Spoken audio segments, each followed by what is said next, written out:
இம்பார்ட்டண்டான நியூஸ் பார்த்தேன். ஸோ உடனே அதை வந்து என்னோட சொந்த வாழ்க்கையில் நானும் வந்து அந்த விதத்தில் ரொம்ப கஷ்டப்பட்டிருக்கேன். அதனால இது சொல்லணும்னு நினைச்சேன். பாபநாசத்தில் ஒருத்தர் வந்து ஒரு தனியார் நிதி நிறுவனத்தில் லோன் ஃபர்ஸ்ட் கொஞ்சமாக வாங்குறாரு. அவர் சரியாக கட்டுறாரு. அதுக்கப்புறம் வந்து அதை வந்து டாப் அப் பண்ணி கொடுக்குறாங்க. நீங்கள் நல்லா கட்டுறீங்க அப்படின்னு டாப் அப் பண்ணி கொடுக்குறாங்க. அதையும் சரியாக கட்டுறாரு. ஸோ அதுக்கப்புறம் திருப்பி டாப் அப் பண்ணி கொடுக்குறாங்க போல. இப்போ என்ன ஆச்சுன்னா, அவர் இந்த கடனுக்காகவே வெளிநாடு போய் சம்பாதிக்கிறாரு.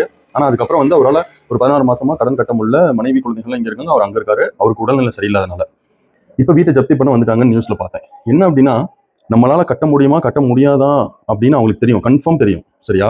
கண்டிப்பா தெரியும். ஆனாலும் கொடுத்துட்டு வாங்கிக்கலாம். இதுல நான் எந்த நிதி நிறுவனங்களுமே தப்பு சொல்ல மாட்டேன். ஏன்னா நமக்கு தான் தெரியணும் நம்மளால முடியுமா. நம்ம வேணாம்னு சொன்னா வேணாம் தானே. அப்படி ஒன்றும் கட்டாயப்படுத்தி யாரும் கொடுக்க முடியாதுல்ல.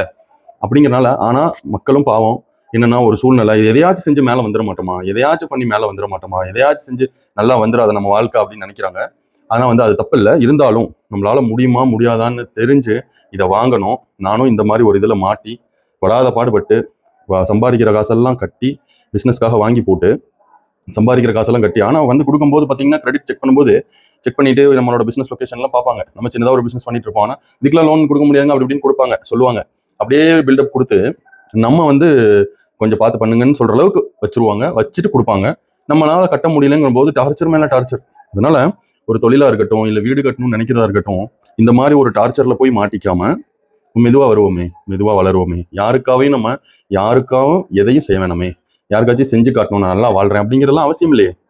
அந்த மாதிரி அவசியம் இல்லை. நம்ம அதுக்குன்னு எல்லாரும் அப்படி செய்யறாங்கன்னு இல்லை. தன்னோட வாழ்க்கையை காப்பாத்திக்காக தான் செய்யறாங்க.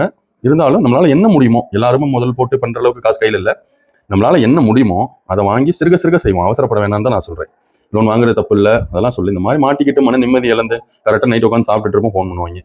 இதில் யாரையுமே நம்ம தப்பு சொல்ல முடியாது. நமக்கு தான் பொறுப்பு வேணும்.